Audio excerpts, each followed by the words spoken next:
the confetti comes down, it's Ohio State who takes home the national title, 42-20 here at AT&T Stadium in Arlington, Texas.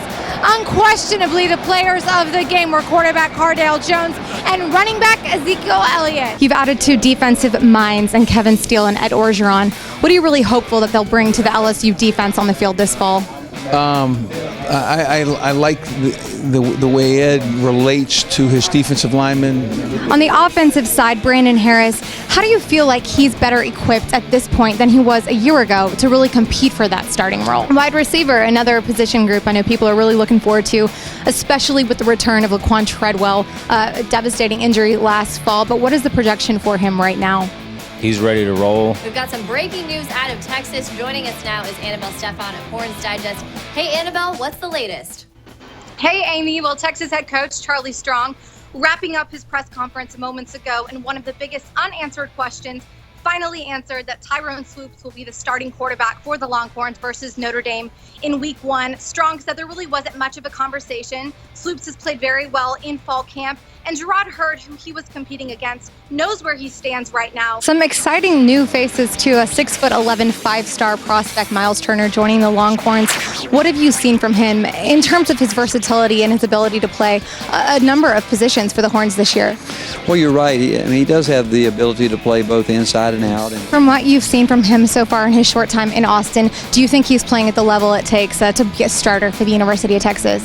Yeah, there's no doubt. It's official. Oregon is Dallas bound following the pedals after a big Rose Bowl win over Florida State tonight, 59-20. Momentum seemed to be on the Duck side throughout the game, specifically in the third quarter, where they were able to continuously turn over the ball. The Big 12 is a conference really known for their offensive play. But how do you feel like working with the Cowboys, especially considering the depth of the receiving core that you guys have? The talent at quarterback has really prepared the defense for this season.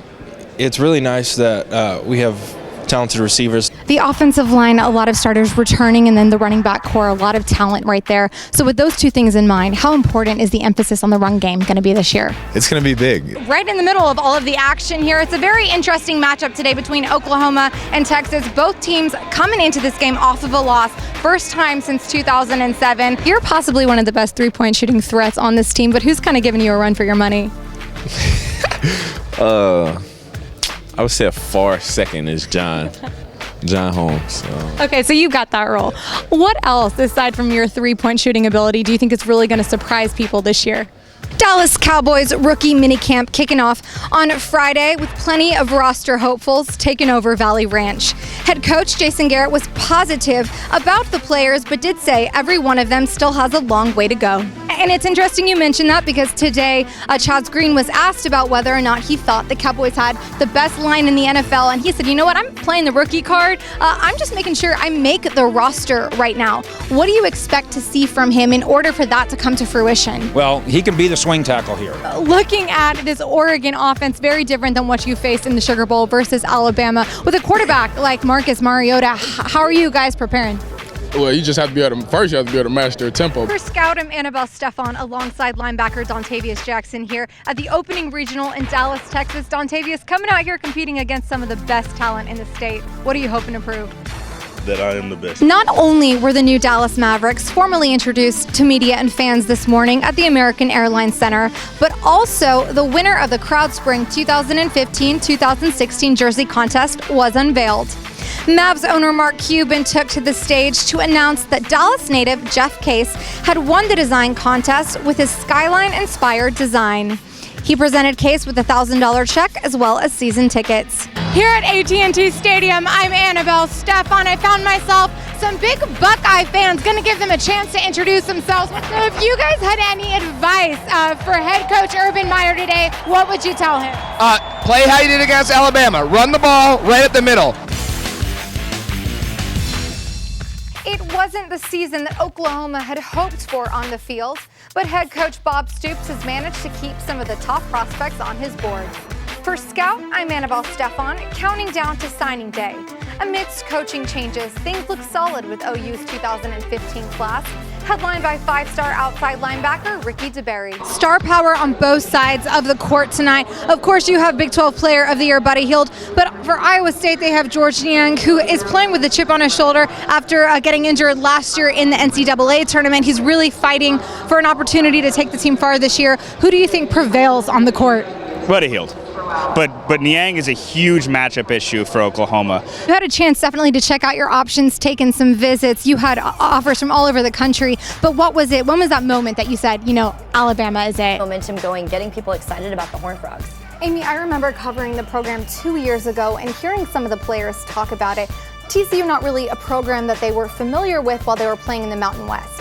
They moved to the Big 12. Not only that, but they dominate in the Big 12, and now guys are very excited. A very solid list of commits. A lot of guys have already faxed in their letters of intent this morning. One guy who I saw play twice this year, who I'm very excited about for the Horned Frogs, is a defensive lineman, Tipa Galeai. Some things are a little excessive, and I understand that sometimes that really does help in recruiting for guys, just that wow factor. But I think here, really, I was very impressed with the facilities and just how they really talk about the program that Oklahoma State is, just on the walls and in the pictures of some of the guys, whether they be Heisman winners or walk-ons or NFL guys, just all over the place. It really kind of tells a story about what Oklahoma State football is. One of the things you spoke about on day one here is really the change and embracing that change. And I'm curious to hear how you think the landscape of the SEC has changed over the past decade.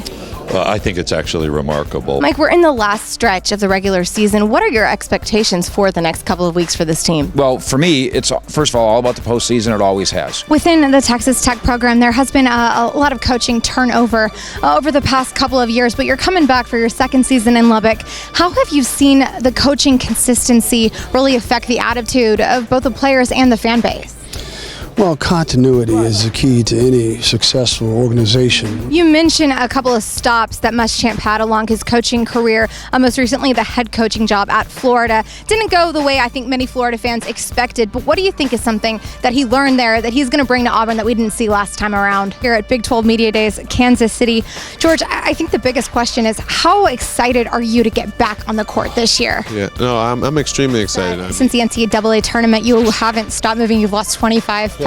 What has that process been like for you? It's been tough. Part of the way you get to be 4-1 as the Cowboys are. Switching over to the defensive side of the ball, Mike, we've seen this Dallas defense get better every week. We saw it with the Saints. We saw it last week with the Texans. What should we see this weekend versus Seattle? The stage is being set here at the Sprint Center in Kansas City for Saturday's Big 12 championship game featuring Iowa State and Kansas. Iowa State has really fought their way to get into this game and defend their title as Big 12 champions. They defeated Texas on Thursday night, 67-65, and again on Friday night, defeating OU at the last second, 69-67. A buzzer beater, a last second win. What more does Iowa State have in store for fans this week? Keep it right here at Scout and we'll let you know.